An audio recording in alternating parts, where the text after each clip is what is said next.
Vamos a hacer una confesión de la palabra. Ya saben que declarar la palabra con poder es tremendo, es necesario. Por favor, repitan conmigo. Nosotros no somos un pueblo ordinario. Estamos vinculados con la omnipotencia. Estamos unidos a Dios mismo. Realizamos su voluntad en la tierra. Somos los canales a través de los cuales Dios está derramando en este mundo. Él es nuestra suficiencia. Él nos ha capacitado. Él nos ha dado su habilidad para hacer su obra. Somos colaboradores de Dios. Su poder actúa en nosotros y a través de nosotros. Y Él nos suple de la fortaleza, sabiduría, gracia, habilidad y de todas las herramientas espirituales para actuar como ministros competentes de un nuevo pacto. Amén. Esta noche vamos a hablar acerca del carácter y la conducta del amor. Y bueno, ¿qué es lo que la palabra de Dios nos dice? Vamos a empezar con 1 Corintios, el capítulo 12, en el versículo 1. No quiero, hermanos, que ignoren acerca de los dones espirituales. Este es el apóstol Pablo dirigiéndose a esta iglesia en Corinto. La palabra dones, lamentablemente, no ha sido traducida correctamente. Esa palabra no aparece en el idioma original, en el griego, sino que lo que debería de decir ahí es: no quiero, hermanos, que ustedes ignoren acerca de las cosas del Espíritu, o las cosas espirituales, o las cosas tocantes al Espíritu, o las cosas pertenecientes al Espíritu. Y obviamente aquí el apóstol Pablo está escribiendo a una iglesia que desconocía una serie de cosas, y él quiere sacarlos de ignorancia en esta y otras áreas. Quiere sacarlos de la ignorancia, porque no es bueno que nosotros seamos ignorantes, porque las cosas que nosotros ignoramos siempre nos juegan en contra, siempre son a nuestra desventaja, sobre todo en los temas cruciales que tienen que ver con el desarrollo de nuestra vida espiritual. Por favor, repitan conmigo: no hay ventaja alguna en la ignorancia. Muy bien, por lo tanto, saltamos al versículo 3. Entonces Pablo, consecuentemente, con lo que él desea que no siga ocurriendo con ellos, él no desea que sigan siendo ignorantes. Entonces, ¿qué hace? Les instruye. Versículo 3, por tanto, les hago saber que. Bien, ¿cuál es el remedio para la ignorancia? Es el conocimiento. La Biblia dice que el pueblo de Dios perece por falta de conocimiento.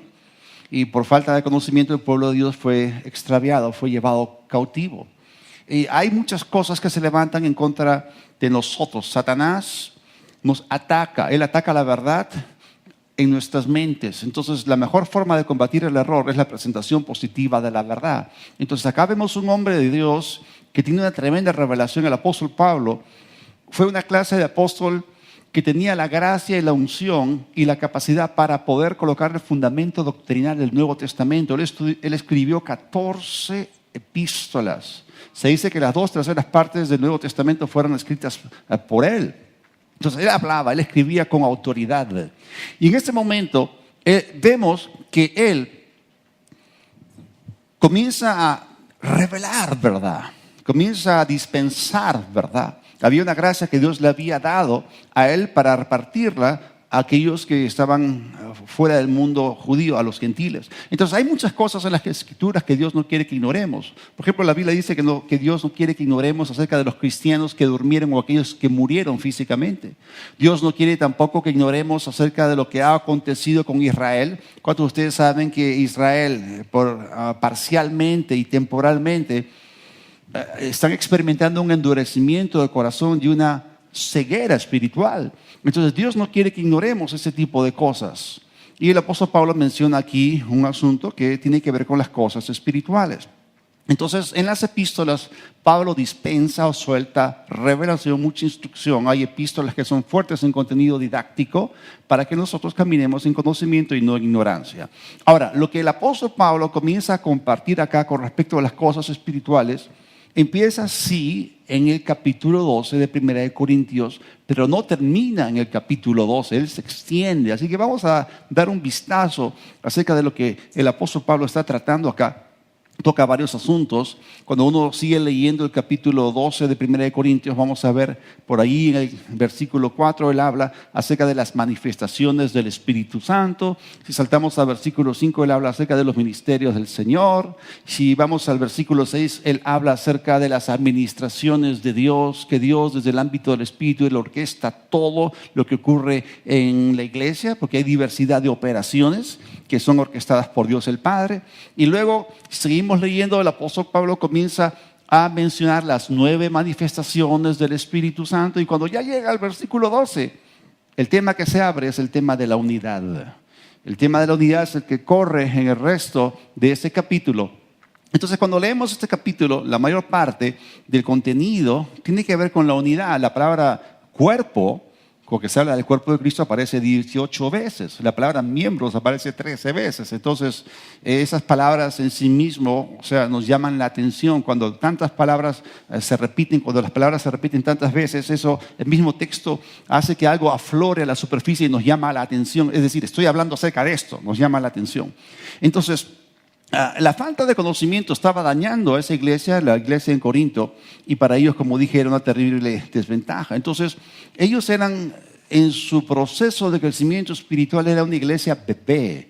O sea, eran niños en el Señor, y Pablo los llamó carnales. Y por eso el apóstol Pablo no pudo compartir con ellos cosas profundas de la palabra. En la Biblia tenemos la leche de la palabra y tenemos la vianda o el alimento sólido, por así decirlo, la carne de la palabra. Entonces, él dice, yo no pude darles a ustedes a comer carne o vianda. ¿Por qué? Porque ellos tenían una limitada capacidad de asimilación. O sea, si tú eres un bebé y no tienes dientes, no te puedo dar lomo saltado, pues. Te lo pierdes. Tienes que darle leche solamente o papilla. Entonces, ellos no podían ir más allá de su crecimiento espiritual o de aquello que podían recibir. Por eso, todo lo que se encuentra en los 16 capítulos de Primera de Corintios es leche. Es leche espiritual. Repiten conmigo, estoy listo para recibir mi biberón espiritual. Ahí está, muy bien. Ahora, el tema principal definitivamente del capítulo 12 de 1 Corintios es la unidad, como hemos visto, la unidad del cuerpo, y la falta de entendimiento que ellos tenían con respecto a este tema causó de que ellos estuviesen divididos, estaban en contiendas, en disensión, en división. Había partidarismos, había 4 campamentos en esa iglesia, ¿no? Estaban atrincherados. Entonces cada uno se colocaba en su trinchera, tú trinchera norte, tú trinchera sur, tú al oriente, yo al occidente. Entonces unos eran los del partido de Pablo, yo soy paulino. Otros los del partido de Apolos, Apolos era un tremendo maestro, somos los apolinarios, ¿no? Después estaban los de Cefas, Cefas es el nombre arameo de Pedro, que es Simón Pedro. Entonces nosotros somos los petrinos, por así decirlo. Y habían otros que se la daban de espirituales, pero decían, nosotros somos de Cristo, pero los 4 estaban en la carne.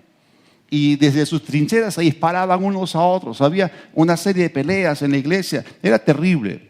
Entonces, su ignorancia acerca del tema de la unidad del cuerpo les jugó en contra, porque no tenían una mentalidad de unidad, ni tampoco una mentalidad de trabajo en equipo, ni tampoco sabían que eran parte de una misma familia. Entonces, no sabían que eran miembros de un solo equipo, no estaban trabajando coordinados. Por eso Pablo les dedica un capítulo entero que tiene que ver con el tema de la unidad. Y a esa unidad, a la unidad del cuerpo, él la llama la unidad del Espíritu en el libro de Efesios, que lo vamos a ver en un instante. O sea, él categoriza la unidad como algo espiritual. Ahí en Efesios 4:3, de la traducción Nueva Biblia al Día, dice, esfuérzase por mantener la unidad del Espíritu en el vínculo o mediante el vínculo de la paz. Entonces, la unidad es la unidad del Espíritu. Acuérdense que Pablo había empezado a enseñarles sobre las cosas espirituales. No quiero pues que ustedes sean ignorantes o ignoren acerca de las cosas tocantes al Espíritu o las cosas espirituales. Y la primera cosa espiritual que él les menciona es la unidad del Espíritu. Ahora, ¿por qué se llama la unidad del Espíritu? Porque la unidad del cuerpo de Cristo fue dada por el Espíritu Santo. Por eso se llama la unidad del Espíritu. Por lo tanto, la primera de las cosas del Espíritu que Pablo toca acá es la unidad del Espíritu. Es un asunto espiritual. Ahora, después de 1 Corintios 12, ¿qué cosa viene? 1 Corintios 13. ¡Wow! ¿Qué tal revelación? ¡Qué tremendo! ¿Y cuál es el tema de 1 Corintios 13? El amor. Y Pablo creyó necesario dedicar un capítulo entero a hablar acerca del tema del amor. ¿Por qué? Porque en esa iglesia se estaban levantando unos contra otros, estaban peleando en contiendas y muchos estaban ofendidos. ¿Cuántos saben que la carne se ofende? El espíritu nunca se ofende, pero la carne se ofende. Y vamos a ver que el apóstol Pablo al amor de 1 Corintios 13 también lo categoriza y lo termina llamando el amor del espíritu en Romanos 15:13. Como dice allí, pero les ruego, hermanos, por nuestro Señor Jesucristo y por el amor del Espíritu, que me ayuden orando por mí a Dios. Entonces, no solamente categoriza la unidad, llamándola la unidad del Espíritu, también categoriza el amor, llamándolo el amor del Espíritu. ¿Por qué? Porque el Espíritu Santo lo derramó en nuestro corazón. Y porque el amor es una fuerza espiritual, es una sustancia espiritual. Y la Biblia habla del corazón que brota o nace de un corazón limpio. Ahora, la segunda de las cosas del Espíritu entonces que Pablo está enseñando acá es el amor del Espíritu, que también es un asunto espiritual. Muy bien, ¿cuántos saben lo que viene después de 1 Corintios 13? 1 Corintios 14. ¡Wow! Esa es una tremenda revelación. Bien, y el tema predominante que salta a la superficie en 1 Corintios 14 es el tema del orden. Porque la iglesia de Corinto se caracterizaba por ser una iglesia recontra desordenada. La Biblia dice en Génesis, el capítulo 1, en el versículo 2, que la tierra se volvió desordenada y vacía. En hebreo, eso se conoce como tohu babohu. Es una expresión hebrea. Cuando tú vas a Israel en la actualidad y ves una señora que tiene a su hijo adolescente y la señora entra al cuarto de su hijo adolescente y lo ve y dice, oye, tu cuarto está tohu babohu. O sea, confuso, caótico, terrible, bien desordenado. Entonces la iglesia de Corinto era una iglesia tohu babohu. Era una iglesia salvaje, súper desordenada. Entonces Pablo tuvo que meterles en la boca su biberón, suministrándoles verdad acerca del orden, y les dedicó un capítulo entero que hablaba del orden, que es 1 Corintios 14. Les enseñó que Dios es un Dios de orden y que todo tiene que ser hecho decentemente y de manera ordenada en la iglesia local, si es que la iglesia va a ser edificada. ¿Por qué? Sensatez, pues. El desorden no edifica, tampoco la improvisación. Oh, si esto penetrase profundo en los corazones de los que sirven en la iglesia local. El desorden no provee un medio ambiente en el cual la edificación toma lugar. Y la improvisación tampoco. La preparación, el orden son aciertos. Entonces el orden y la preparación son algo que honra a Dios, que le agrada a Dios. El medio ambiente, el entorno, el ecosistema perfecto en el cual la edificación de la iglesia toma lugar es el orden. Es importante. Entonces, vamos a decirlo de esta forma, el mejor escenario en el que la edificación ocurre es en el de orden. Si la gente se confunde, no es edificada. Entonces en la iglesia no tenemos que hacer nada que confunda a la gente, porque Dios no es el autor de la confusión, ni del tumulto, ni del caos. Dios es un Dios de orden y Él quiere que todo se haga decentemente y con orden. ¿Sí? Ahora, ¿cuál es la primera cosa del Espíritu que Pablo mencionó en 1 Corintios 12? La unidad del Espíritu. ¿Cuál es la segunda cosa del Espíritu que hemos dicho que Él mencionó, que se encuentra en 1 Corintios 13? El amor del Espíritu. ¿Y cuál es la tercera cosa que tiene que ver con las cosas espirituales que aparece en 1 Corintios 14, de la cual Pablo les enseñó? Es el orden, y vamos a ver que Él también lo categoriza como algo espiritual en Colosenses 2:5. También dice que es algo del Espíritu, porque aunque estoy ausente en cuerpo, no obstante, en espíritu estoy con ustedes gozándome y mirando su buen orden y la firmeza de su fe en Cristo. Entonces, podemos ver algo interesante. Tenemos acá una teología doctrinal perfecta y necesaria para esa iglesia. 1 Corintios 12 habla del tema de la unidad. 1 Corintios 13 habla del tema del amor. 1 Corintios 14 habla acerca de orden, unidad, amor, orden. Alguien dijo una vez que aquellas iglesias y aquellos cristianos que son fuertes en las cosas básicas y fundamentales son aquellos que crecen mucho más sólidos y que llevan más fruto. Imagínense el cimiento, la excavación. Si no está bien hecho el cimiento para un edificio y que tiene 20 pisos, ustedes saben, si quieren ir más alto, primero tienen que cavar más profundo, tienen que ir abajo primero. Igual es en la vida cristiana. Tú quieres hacer grandes cosas para Dios, quieres que Dios te use tremendamente. Primero, dobla tus rodillas y ten profundidad en tu espíritu y ten solidez, penetración en la palabra de Dios. Piensa en las cosas a fondo, métete en las cosas de Dios. Y eso va a generar en ti una tremenda solidez y vas a ser como un árbol plantado junto a corrientes de aguas y nadie te mueve. ¿Ok? Muy bien, si somos fuertes en unidad, amor y orden, entonces eso nos da a nosotros una tremenda ventaja. Ahora, voy a centrarme esta noche en el capítulo central de esta trilogía, que es el capítulo 13, que nos habla del amor del Espíritu. Así que vamos a leer 1 Corintios 13. Se dice que estas son las más bellas palabras que el apóstol Pablo jamás escribió, sobre todo los versículos del 4 al 8. Pero vamos a empezar leyendo 1 Corintios 13, del 1 al 13, de la traducción conocida como la Nueva Biblia al Día. Dice, si hablo en lenguas humanas y angelicales, pero no tengo amor, no soy más que un metal que resuena a un platillo que hace ruido. Si tengo el don de profecía y entiendo todos los misterios y poseo todo conocimiento, y si tengo una fe que logra trasladar montañas, pero me falta el amor, no soy nada. Y si reparto entre los pobres todo lo que poseo, y si entrego mi cuerpo para que lo consuman las llamas, pero no tengo amor, nada gano con eso. El amor es paciente, es bondadoso. El amor no es envidioso, ni jactancioso, ni orgulloso. No se comporta con rudeza, no es egoísta, no se enoja fácilmente, no guarda rencor. El amor no se deleita en la maldad, sino que se regocija con la verdad. Todo lo disculpa, todo lo cree, todo lo espera, todo lo soporta. El amor jamás se extingue, mientras que el don de profecía cesará, el de lengua será silenciado y el de conocimiento desaparecerá, porque conocemos y profetizamos de manera imperfecta, pero cuando llegue lo perfecto, lo imperfecto desaparecerá. Cuando yo era niño, hablaba como niño, pensaba como niño, razonaba como niño. Cuando llegué a ser adulto, dejé atrás las cosas de niño. Y ahora vemos de manera indirecta y velada como en un espejo, pero entonces veremos cara a cara.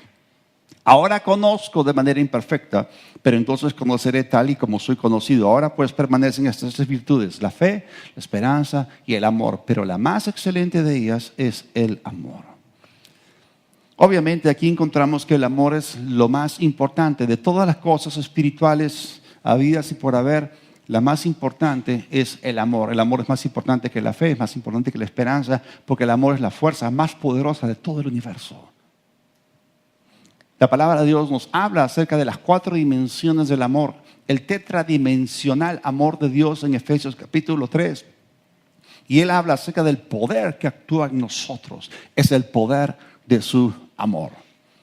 Ahora, volviendo un ratito, ¿se acuerdan ustedes del versículo 1? Dice, sí, hablo en lenguas humanas, ¿no? Esa partícula sí aparece 3 veces en el contexto y no es una afirmativa. Sí, no. Es condicional y nos habla acerca de ciertos escenarios que son posibles dentro de la vida cristiana. Lo más probable, ya que él está, porque 1 Corintios es una epístola correctiva en naturaleza. Entonces, obviamente tú no vas a corregir algo que no está ocurriendo. Entonces, él está colocando el dedo en la llaga y yo creo que esas cosas estaban pasando dentro de esta iglesia. Y vamos a ver algunos detalles. Pero él describe diferentes escenarios en los cuales estaban tomando lugar diferentes actividades supuestamente espirituales. Pero el común denominador en ellas era la falta o la carencia del amor divino. Entonces Pablo lo que hace es aquí evaluar el valor absoluto de cada una de estas cosas que se hace sin amor. Y la verdad es que acá encontramos la triste realidad de que uno se puede involucrar en un supuesto activismo cristiano que es esencialmente egoísta, que está centrado en uno mismo y que no trae edificación, provecho, bendición ni beneficio a los demás. Eso es lo que estaba pasando con la gente de Corinto. Por eso en el versículo 1 dice, si yo hablo en lenguas humanas y angelicales, pero no tengo amor, no soy más que un metal que resuena o un platillo que hace ruido. Y uno podría ponerse de pie en la congregación, levantar su voz y puede comenzar a hablar en otras lenguas, ¿no? Y tratando de impresionar a los demás, haciendo alarde de cuántos diferentes géneros de lenguas él puede exhibir, como tratando de comunicar la impresión, miren cuán espiritual soy, estoy conectado directamente con el cielo, yo tengo una hotline con el cielo, Dios habla a través mío, miren, estoy hablando bajo la inspiración. Y la verdad que eso sería semejante a la oración que los fariseos hacían. ¿Se acuerdan cuando estudiamos el Sermón del Monte? ¿No? Se paraban en las esquinas de las plazas, en las sinagogas, para ser vistos y alabados por los hombres. Porque si la motivación detrás no es el amor, en el balance final, bajo la perspectiva de Dios, la persona se rebaja a sí misma a una cosa inanimada, particularmente a un instrumento de percusión.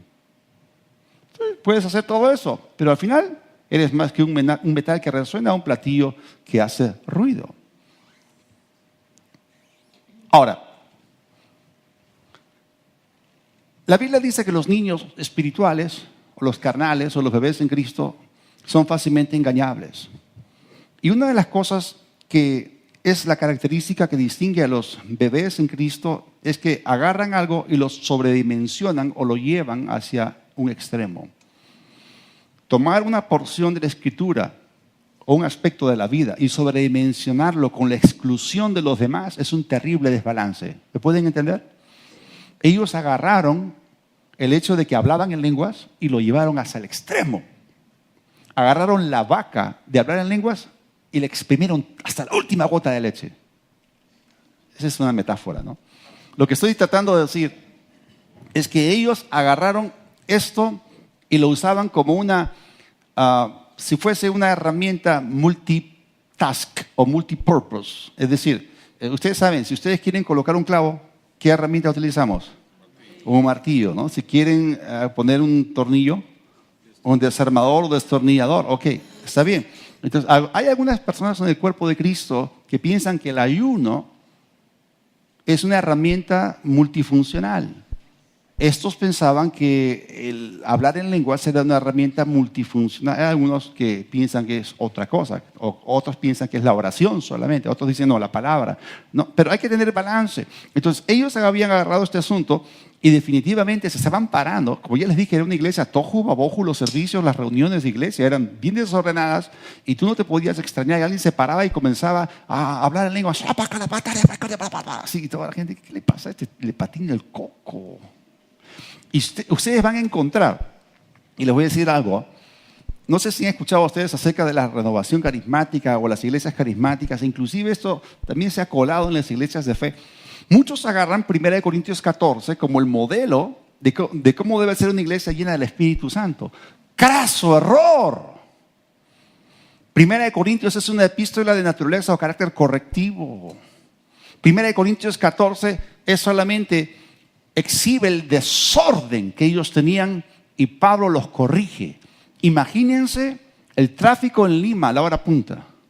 Y el apóstol Pablo, como policía, se sube ahí y pone orden con el pito. Entonces, ese es Pablo, ese es el policía tratando de colocar orden en ese terrible desorden. 1 Corintios 14 no es el modelo perfecto de lo que debería ser una reunión de iglesia. Es sencillamente una expresión de algo recontra desordenado. Y había mucha confusión. Y 3 veces, búsquenlo, el apóstol Pablo habla de los no iniciados, los no cristianos, los visitantes por primera vez. Y él muestra que no solamente quiere, miren bien, él no solamente quiere la edificación de la iglesia, dentro de ese marco de orden y de decencia y de respeto, pero él también es sensible para con los invitados. Y él lo que quiere es que no termine pensando que nosotros los cristianos somos locos. Ellos quieren tener una experiencia de la presencia de Dios y darle su corazón.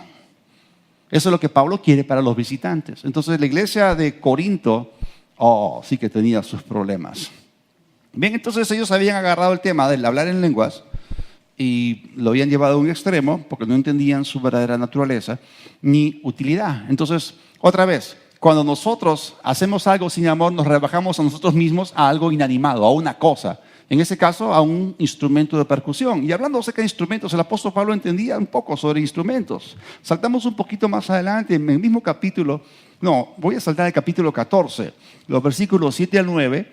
Y miren lo que dice Pablo, dentro de lo que les estaba hablando. Aún en el caso de los instrumentos musicales tales como la flauta o arpa, ¿cómo se reconocerá lo que tocan si no dan distintivamente sus sonidos? Y si la trompeta no da un toque claro, ¿quién se va a preparar para la batalla? Así sucede con ustedes. A menos que su lengua pronuncie palabras comprensibles, ¿cómo se sabrá lo que dicen? Será como si hablaran al aire. Y aquí Pablo está expresando su conocimiento sobre los diferentes géneros de instrumentos musicales. Aquí está hablando acerca de los instrumentos de viento como la flauta. Habla también de los instrumentos de cuerdas porque menciona el arpa. En el griego dice quítara.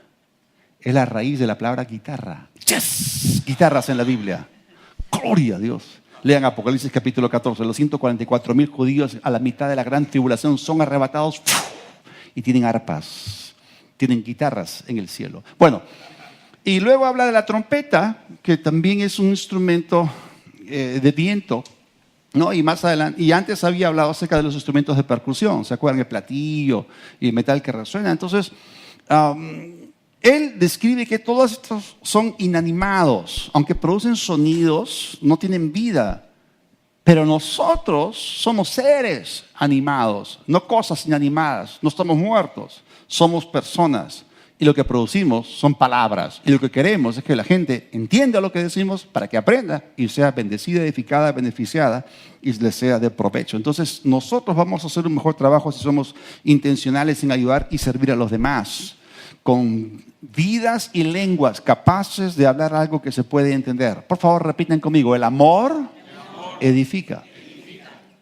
Pero si yo busco lo mío propio, entonces busco mi propio provecho. Ahora, ya hemos visto un primer escenario posible. Vamos a ver un segundo escenario posible en 1 Corintios 13, 2. Sí, otra vez la partícula condicional. O sea, si este fuese el caso, si yo tengo el don de profecía y entiendo todos los misterios y poseo todo el conocimiento, y si tengo una fe que logra trasladar montañas, pero me falta el amor, no soy nada. Entonces, aquí el apóstol Pablo continúa hablándoles acerca de la motivación del amor detrás de lo que hacemos y menciona el caso potencial de que alguien que profetice, alguien que entienda todos los misterios, alguien que entienda todos los asuntos habidos y por haber, e inclusive que posee una fe que es capaz de mover montañas.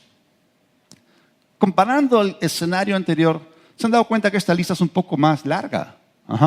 Es un poquito más larga y menciona cosas mayores, ¿no? Que solamente hablar en lenguas. O sea, aquí habla, wow, o sea, 1 Corintios 14 dice que el que profetiza es mayor que el que habla en lenguas. ¿Por qué? Porque habla en un idioma que todos pueden entender, ¿no? Se está hablando de ya algo mayor. Y cuando habla acerca de conocer, entender todos los misterios, wow. Y cuando habla acerca de poseer todo el entendimiento, todo el conocimiento, inclusive una fe que mueve montañas de un lado para otro, entonces es una lista más amplia y habla de cosas mayores que el hablar en lenguas. Pero delante de Dios, en el balance final, la persona queda reducida a nada. Cero absoluto, porque no hay amor. Cero amor, empty, blank, cero, vacío. Wow. Otro escenario, versículo 3. Sí, otra vez empezamos con la partícula condicional. Y si adicionalmente yo reparto entre los pobres todo lo que poseo, ¿no? Y comienzo a publicarlo, ¿no? Me tomo fotos. Miren, lo pongo en Facebook, aquí, en Instagram. Ok. Y si entrego mi cuerpo para que lo consuman las llamas, ahí pongo mi cámara, ¿no? Pero no tengo amor, nada gano con eso. Y aquí presenta el caso o escenario de una persona que posee una tremenda generosidad, una tremenda liberalidad para con los pobres, inclusive entregar su cuerpo para ser quemado. Pero si la persona no hace estas cosas con la motivación correcta, de nada le sirve, de nada le aprovecha, como dice, nada gano con esto. Entonces, el apóstol Pablo, después de presentar estas situaciones, casos o escenarios posibles, y definitivamente ellos eran culpables de alguna de esas cosas, ahora él procede y toma un paso adicional y comienza a describirles a ellos la verdadera naturaleza del amor.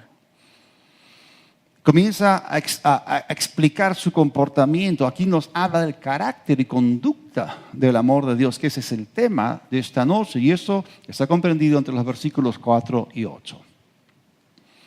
El amor es paciente, es bondadoso. El amor no es envidioso, ni jactancioso, ni orgulloso. No se comporta con rudeza, no es egoísta, no se enoja fácilmente, no guarda rencor. El amor no se deleita en la maldad, sino que se regocija con la verdad. Todo lo disculpa, todo lo cree, todo lo espera, todo lo soporta. El amor jamás se extingue, mientras que el don de profecía cesará. El de lengua será silenciado y el de conocimiento desaparecerá. ¿Se han dado cuenta que aquí contrasta el amor con todas las cosas que hemos mencionado anteriormente en esas listas? Ahora, vamos a meternos un poquito más en el texto. He resaltado la palabra amor cada vez que aparece.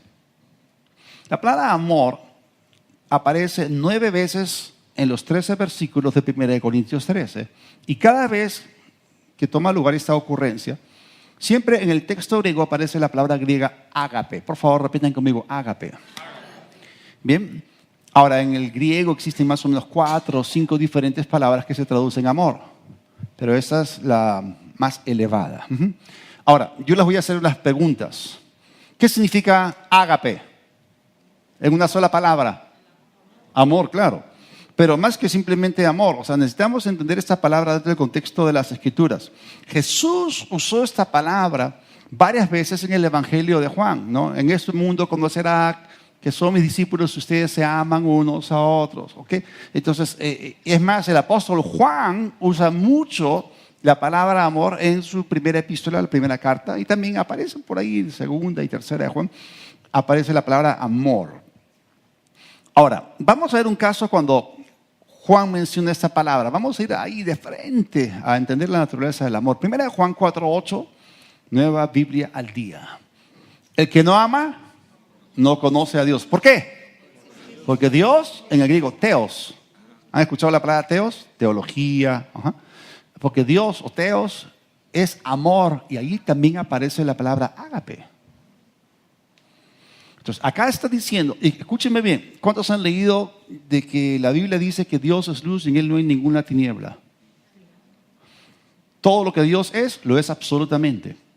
Él es 100% amor, Él es 100% luz, Él es 100% sabio, Él es absolutamente todopoderoso, omnipotente, santo.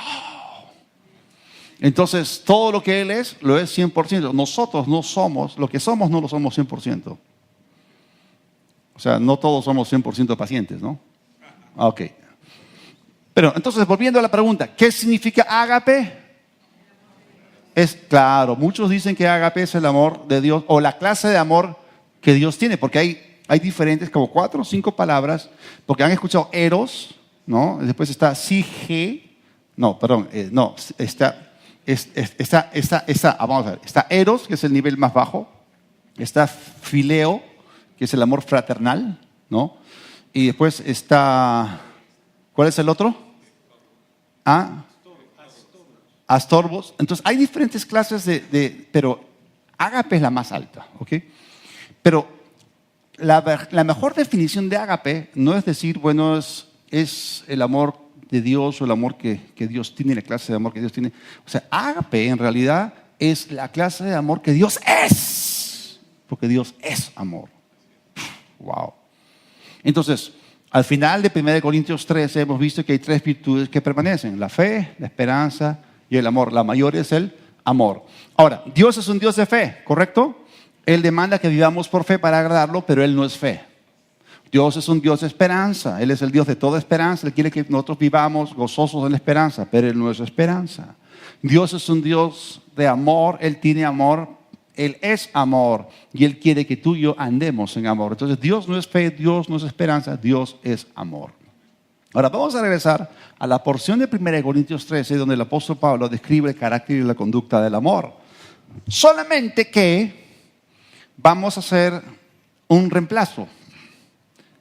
Y con este reemplazo no vamos a alterar el significado ni vamos a hacer ningún tipo de injusticia al texto. Así que voy a regresar a 1 Corintios 13 del 4 al 8, pero donde decía el amor, voy a colocar Dios, porque dice ágape, ¿no? Entonces, en 1 Juan 4:8 la fórmula nos dice que teos es ágape, o ágape es teos, o sea, Dios es amor, ¿ok? ¿Están ahí o no? Entonces, hago un simple reemplazo, entonces reemplazo ágape por teos, o sea, reemplazo el amor o amor por Dios. ¿Están listos? Entonces vamos a leerlo bajo una nueva luz, ahí va. Dios es paciente. Dios es bondadoso, Dios no es envidioso, ni jactancioso, ni orgulloso. Dios no se comporta con rudeza, Dios no es egoísta, Dios no se enoja fácilmente, Dios no guarda rencor, Dios no se deleita en la maldad, sino que se regocija con la verdad. Dios todo lo disculpa, todo lo cree, todo lo espera, todo lo soporta. Dios jamás se extingue. Me gusta cómo lo coloca la Biblia amplificada. Dios jamás falla, o el amor jamás falla. Mientras que el don de profecía cesará, el de lengua será silenciado y el de conocimiento desaparecerá. Entonces este reemplazo es válido y no anula ni altera el significado, todo lo contrario, ayuda a entender mejor el pasaje. Y esto es obvio. O sea, Dios, si Dios es algo, lo es absolutamente. Entonces Dios es todo lo que la Biblia dice que Él es. Pero Dios no es lo que el hombre es. Nosotros somos. Entonces, Él tiene un enfoque negativo cuando escribe. O sea, el amor no es esto, el amor no hace esto. Pero también hay un enfoque positivo. Ahora, Dios no se comporta como los hombres egoístas, imperfectos, limitados y finitos. Pero ahora, ¿cuál es la intención del apóstol Pablo al escribir 1 Corintios 13? Hay un propósito detrás de todo esto. No es solamente mirar, oh Señor, qué lindo es tu amor. Oh Padre, tu amor sobrepasa nuestro entendimiento. Tu amor es tetradimensional, la altura, la anchura, la profundidad y todo eso de tu amor. ¡Wow! ¡Qué bonito!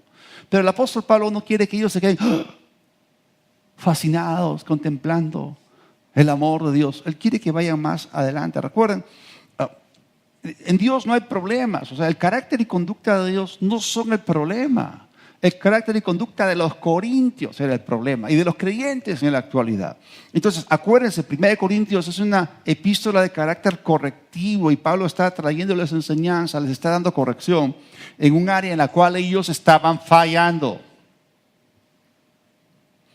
No estaban caminando en amor, no estaban andando en el amor divino.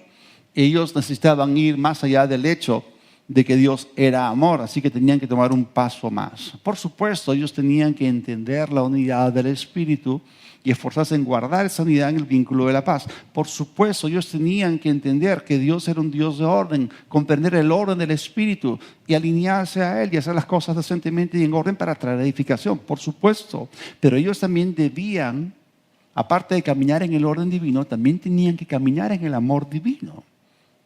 Ahora, vamos a ir un poquito más adelante. Nosotros nos podíamos quedar contemplando. Acá en Lima no se puede por la contaminación luminosa. O sea, no podemos ver las estrellas de noche. Qué triste, ¿no? Pero cuando salimos y miramos el cielo estrellado, ¡wow! Nos podemos ahí quedar así. ¡Oh! Las estrellas, ¿no? Una vez cuando nos fuimos a Marcahuasi, ¡qué tremenda la bóveda celeste! Eso no es muy popular, por lo menos acá. Entonces, la intención de Pablo no es el amor de Dios. O sea, sí, miren allá una estrella fugaz, allá lejos, en el infinito y más allá. ¿No? O sea, no. Él quería traerlos a la tierra. Él quería que aterricen. Y para eso, la Escritura revela algo muy, muy importante. Romanos 5:5. Y esta esperanza no nos defrauda porque Dios ha derramado su amor en nuestro corazón por el Espíritu Santo que nos ha dado. Wow, o sea que ya vamos a dejar de hablar de un Dios lejano, así por allá, ¿no?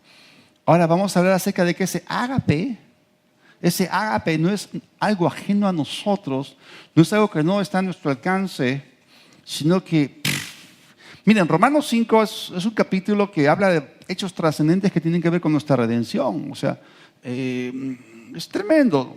En el versículo 1 dice que justificados pues por la fe tenemos paz para con Dios por medio de nuestro Señor Jesucristo. En el versículo 2 dice que tenemos acceso por medio de la fe a esta gracia en la cual estamos firmes. Y también dice que nos podemos gozar por adelantado de la esperanza de que más adelante vamos a recibir un cuerpo glorificado. O sea, hay una serie de hechos bíblicos que se mencionan ahí y hay que entender la diferencia entre un hecho bíblico y una promesa. O sea, una promesa es algo que Dios dijo que Él va a hacer y siempre apunta al futuro, pero un hecho es algo que Dios hizo en el pasado y que tiene vigencia en el presente y hasta el futuro también. Entonces, cuando leemos Romanos 5:5, dice que el amor de Dios, o sea, Dios ha derramado su amor en nuestro corazón por el Espíritu Santo. Él está hablando acerca de un hecho real. El versículo 1 empieza a hablar acerca de la justificación. Dice que tenemos acceso a la gracia de Dios y que podemos gozarnos en que un día vamos a experimentar la glorificación. Pero en el medio tenemos que entender que la presencia del amor divino en nosotros no debe ser en vano.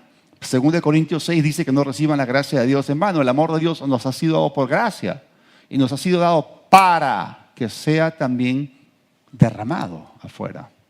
Es importante. Entonces, Pablo quería llevar a este grupo de cristianos carnales y que se estaban peleando unos contra otros, al entendimiento del amor ágape, que ya estaba en ellos, que era una realidad en su propio corazón, porque el amor del Espíritu ya se encontraba en sus espíritus. Entonces ya tenían el amor ágape en ellos, pero si alguien no sabe que tiene algo, jamás lo va a utilizar, pues. Primero está la ley de reconocimiento y luego viene la ley del uso. Si tú no sabes que lo tienes, jamás lo vas a utilizar. Y por eso hay un montón de personas en las iglesias que oran religiosamente. ¿Qué significa orar religiosamente? Suena bonito, parece cristiano, pero no está alineado a lo que la Biblia dice. Oh Señor, dame más amor. Estás perdiendo tu tiempo al hacer esa clase de oración antibíblica porque ese hecho desconoce, niega. Esa oración, esa clase de oración desconoce y niega el hecho de que Dios ha derramado su amor en nuestro corazón por el Espíritu Santo que nos ha sido dado. O sea, dos cosas. Nunca le pidas a Dios que haga algo que ya hizo. Y número dos, no le pidas a Él que haga algo que te toca hacer a ti. ¿Ok? Entonces, ellos... Es más, si ustedes leen 1 Corintios 3, 1 Corintios 6, el apóstol Pablo tiene que agarrar y sacudirlos y decirles, no saben que son templo del Espíritu de Dios. O sea, ni siquiera estaban conscientes de que eran templos del Espíritu Santo, mucho menos de que el amor había sido derramado en su corazón por el Espíritu Santo. Y la verdad es que uno no actúa como es, sino como piensa que es. Y si piensa que el amor de Dios no está en su corazón, va a orar por él. Y va a actuar consecuentemente con su creencia. ¿Ok? Entonces ellos tenían que ganar conciencia de la morada del amor de Dios en sus corazones. Y ese amor es una realidad, y esa realidad tiene que ser creída, tiene que ser aceptada. Y eso nos prepara o coloca en la posición correcta para entrar en el divino fluir del amor de Dios. Ahora, Gálatas 5 toca dos temas. El primero es libertad en Cristo y el segundo es andar en el Espíritu. Y los versículos 22 y 23 nos hablan del amor de Dios. También aparece la palabra ágape. Dicen en Gálatas 5:22, en cambio, el fruto del Espíritu es amor. Por favor, repiten conmigo, el fruto del Espíritu es amor. Y luego sigue con una lista, son 9, ¿no? Alegría, paz, paciencia, amabilidad, bondad, fidelidad, humildad y dominio propio. Y no hay ley que condene estas cosas. Entonces, esta escritura nos dice que el amor ágape de Dios que fue derramado en nuestro corazón por el Espíritu Santo tiene la cualidad o característica de ser un fruto. Es un fruto y el fruto se produce en el hombre interior cuando la persona camina en el Espíritu. Esto es importante. Y Jesús dijo, yo soy la vid y ustedes son las ramas. Entonces, ¿el fruto dónde se lleva? ¿En el tronco o en las ramas? En las ramas. Si eres el tronco y nosotros somos las ramas, estamos injertados en la vid, estamos unidos vitalmente con Cristo, entonces el fruto del amor se tiene que producir en nosotros. Nosotros llevamos, puede ser el fruto del Espíritu con E minúscula, no es el fruto del Espíritu Santo, es el Espíritu humano recreado, ¿ok? Entonces, a partir de esta unión vital con el Señor, porque participamos de la rica savia de la vid, entonces ese amor fluye de Él hacia nosotros. Pero lo importante es que el amor es un fruto, y el fruto, ¿cuántos saben que madura en el tiempo? Y por eso el apóstol Juan también nos habla acerca de ser perfeccionados en el amor, de madurar en este fruto del amor. No sé si ustedes se acuerdan cuando enseñé acerca del Sermón del Monte, en Mateo 5 nos habla acerca del amor maduro o el ser perfeccionados en el amor, que seamos perfectos como nuestro Padre es perfecto. Entonces la intención de Pablo al dedicarles este capítulo 13 de 1 Corintios es llevar al creyente a que camine en esa clase de amor que es la más alta o elevada y que el mundo no conoce, es el amor divino, es el amor de Dios. Ahora, eso se refleja ¿cómo? En nuestro carácter y nuestra conducta. Y así como Pablo describió algunos posibles escenarios de actitudes carnales, cuando dice que el amor no es jactancioso, el amor no es egoísta, el amor no es esto, no es aquello. También al escribir el carácter y conducta del amor divino, enseñó lo que el amor no es. O sea, él enseña lo que el amor no es y lo que el amor es. Así que, para cerrar el círculo, vamos a regresar a 1 Corintios 13. Y anteriormente hicimos un reemplazo. ¿Se acuerdan? 1 Corintios 13, del 4 al 8. ¿Qué cosa reemplazamos? La palabra amor por Dios. Entonces, ¿qué hicimos? Personalizamos el amor. Porque el amor no es una cosa, el amor es una persona. Entonces, está bien, lindo, ¿no? Dios es amor. El amor es así, el amor no es así. Ok, está bien, pero un ratito, no se trata de Dios, se trata de nosotros. Entonces hay que tomar un paso adicional. Tomando en cuenta que el amor agape ya está en nosotros podemos andar en él. Entonces, este pasaje tiene que ser personalizado. Si podríamos decir, claro, Dios, segunda persona. Pero ¿qué tal si lo traemos a primera persona? Ajá. Ya hemos hablado de Dios, hemos hablado del amor de Dios. Ahora vamos a colocar este asunto, vamos a jalarlo a nuestra cancha en primera persona porque nos toca hacer ahora otro reemplazo, el cual nos lleva a aterrizar o a la aplicación práctica del texto bíblico. Así que llegamos al mismo pasaje por tercera vez. Y en vez de colocar el amor, en vez de colocar Dios, muy bien, Dios es amor. Y Dios está en ti, y Dios está en mí, y su amor está en ti y está en mí. ¿Están ahí o no? Sí. Ok, consecuentemente, y vamos a leer todos esto en voz alta. Repitan conmigo. Yo soy paciente, soy bondadoso. Yo no soy envidioso, ni jactancioso, ni orgulloso. Yo no me comporto con rudeza. No soy egoísta.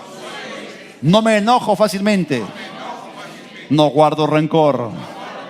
Yo no me deleito en la maldad, sino que me regocijo con la verdad. Todo lo disculpo, todo lo creo, todo lo espero, todo lo soporto.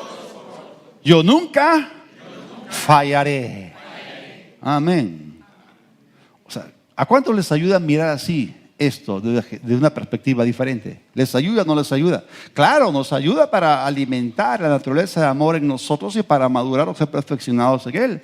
Entonces, si nosotros como cristianos entendemos nuestra unión vital con el Señor y llegamos al punto en que crecemos en la conciencia del amor divino, la presencia del amor divino en nuestros corazones, eso va a afectar nuestro carácter y nuestra conducta. Definitivamente, ya no vamos a andar en contiendas, ni en vanagloria, ni en divisiones, ni en peleas, ni contención, no nos vamos a ofender, no vamos a caminar más en la carne. Pero si caminamos en el Espíritu, vamos a caminar en unidad, en amor y en orden. Porque es el orden, la unidad y el amor del Espíritu. Ahora, cuando leímos 1 Corintios 12, los primeros versículos, les dije que Pablo habla de las 9 manifestaciones del Espíritu Santo. Cuando fuimos a Gálatas 5, él menciona el fruto del Espíritu y habla de 9 virtudes. Cuando regresamos a 1 Corintios 13, la palabra ágape aparece 9 veces. 9, 9, 9. Eso es bien interesante, ¿ok? Entonces, vamos a hablar esta noche y terminando, ya con esto aterrizamos, los 9 ingredientes del amor divino, conforme 1 Corintios 13. Estamos hablando del carácter y la conducta del amor. Ajá. Número 1, paciencia. Algunas personas piensan que el amor no tiene diferentes características. Sí, el amor de Dios, el ágape, que está en tu corazón y en el mío, y podemos actuar en amor, podemos caminar. La Biblia dice, anden en amor. El amor es paciente. Acá vemos el amor pasivo. Algunas veces el amor espera. Algunas veces el amor no se apresura. No siempre actúa. El amor nunca actúa precipitadamente. Espera el momento correcto. ¿Se acuerdan ustedes cuando le vinieron a contar a Jesús que Lázaro estaba enfermo? Y él se quedó 2 días más en el lugar donde estaba. No actuó. Se quedó ahí hasta que se murió. Y cuando llegó tenía 4 días de muerto. Apestaba. Ok. Entonces, el amor es paciente. Porque la gloria que Dios trajo con una resurrección fue mayor que con una simple sanidad. ¿Ok?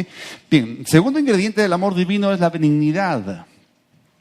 Dios es bueno. Dios es paciente, sí, pero Dios es también bueno. El amor también es bueno. Vemos acá el amor en acción. Ya no el amor pasivo, sino el amor activo. Y el amor, ¿cuántos saben que no hace daño a su prójimo? Cuando el amor se mueve o actúa, siempre hace lo bueno, siempre bendice, siempre edifica.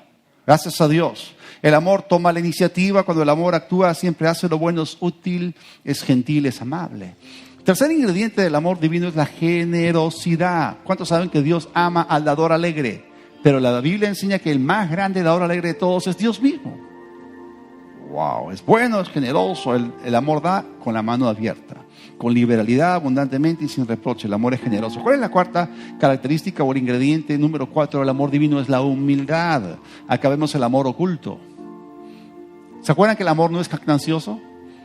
El amor no alardea, no se autopublica, no se autopromociona. El amor actúa y luego se retira. Así se expresa la humildad.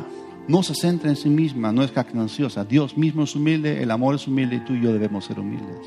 La quinta característica o el quinto ingrediente del amor divino, ágape, en ti, es cortesía. Acá vemos el amor social o relacional. ¿Cuántos de ustedes saben que la Biblia dice en Colosenses 3:12, sobre todo vístanse del amor, que es el vínculo perfecto? Las relaciones interpersonales son gobernadas por vínculos. El amor es el sobre todo, lo que te pones encima. Dios nos vivió para habitar nos creó para vivir en comunidad. Y la iglesia es una comunidad de fe y de amor. El amor no vive aislado. No nos creó para que seamos una isla. El amor es cortés, es el vínculo perfecto, no es rudo ni impropio. Número 6, el amor no es egoísta. Acá vemos el amor en esencia. Es desprendido, da. Busca consistentemente el bienestar supremo de los que lo rodean. No se desquita, no se venga por motivos egoístas, no es revanchista, nunca paga mal por mal. Un séptimo ingrediente es el buen temperamento. O sea, hemos visto que el amor no es explosivo, todo lo contrario, es gentil. Va de la mano con el dominio propio, no se irrita, no explota, no se resiente. El amor en ti no pierde los papeles. El octavo ingrediente es justicia. Dios es amor, Dios es justo. Cuando el amor actúa, su conducta siempre es en justicia. Él ama y hace rectitud. Odia el pecado, nunca se alegra en el mal. No se goza en la justicia, sino se goza cuando la justicia y la verdad prevalecen. Y lo último es la sinceridad. Acá vemos la transparencia del amor. El amor nunca es jactancioso, presumido o hipócrita. No se esconde detrás de una máscara. No tiene caretas. Siempre muestra lo que es. Es genuino, honesto, verdadero. Siempre deja la impresión de ser genuino, transparente o auténtico. Siempre es veraz. Y tú y yo tenemos ese amor en nuestro corazón. Y la exhortación del apóstol Pablo a Timoteo, 1 Timoteo 1:5 es: debes hacerlo así, para que el amor brote de un corazón limpio. ¿Cuántos lo pueden hacer así? ¿Cuántos pueden hacerlo como Dios? ¿Cuántos saben que ese amor que fue derramado puede brotar? Es el fruto, es el producto. Brota. Ajá. Parte de un corazón limpio, de una buena conciencia, ¿ok? Y de una fe sincera. Hermanos, no es nada popular, pero Jesús dijo esto hace casi 2000 años: bienaventurados los de limpio corazón, porque ellos verán a Dios. Mantengamos nuestro corazón limpio, puro, para que la vida y el buen tesoro de Dios puedan fluir en nosotros ininterrumpidamente. Tú y yo podemos entrar en lo que John Austin llamaba el divino fluir. Dejemos que el amor, el vínculo perfecto, sea el aceite que engrase nuestras relaciones. Hagamos todo por amor, seamos perfeccionados en el amor. Ese amor está en ti, tú y yo podemos fluir en él, puede tocar a los que están alrededor tuyo. El amor de Cristo es lo que te distingue a ti como discípulo de Cristo. Y el cuerpo de Cristo recibe su crecimiento en amor, porque el amor edifica. Tú y yo podemos exhibir el carácter y la conducta del amor. Toda cabeza inclinada, todo ojo cerrado. Señor, te adoramos en sus atributos eternos, en tu naturaleza y tu esencia, en tu realidad sustancial. Y Jesús, tú eres el resplandor de la gloria del Padre. Tú eres la imagen misma de su sustancia. Padre, tú eres amor. Jesús, tú también eres amor. Y tú vives en nosotros. El amor habita en nosotros. Señor, llénanos al punto del reconocimiento de la presencia de tu amor, la morada del amor en nosotros. Esta noche, Señor, llévanos a comportarnos como verdaderos discípulos tuyos, que cada día se parecen más a ti. Jesús, queremos fluir en ese amor. Si estás aquí esta noche y aún el amor de Dios no mora en ti porque no has conocido a Dios, te doy la oportunidad. Y repite esta oración conmigo. Repite conmigo: Dios de los cielos, gracias por ser 100% amor. Y en tu amor, tú pagaste el precio por mi pecado al enviar a Jesús. Jesús, recibo hoy perdón y limpieza. Creo que el Padre te resucitó y que tú vives. Recibo perdón de pecados por la fe en ti, en el nombre de Jesús.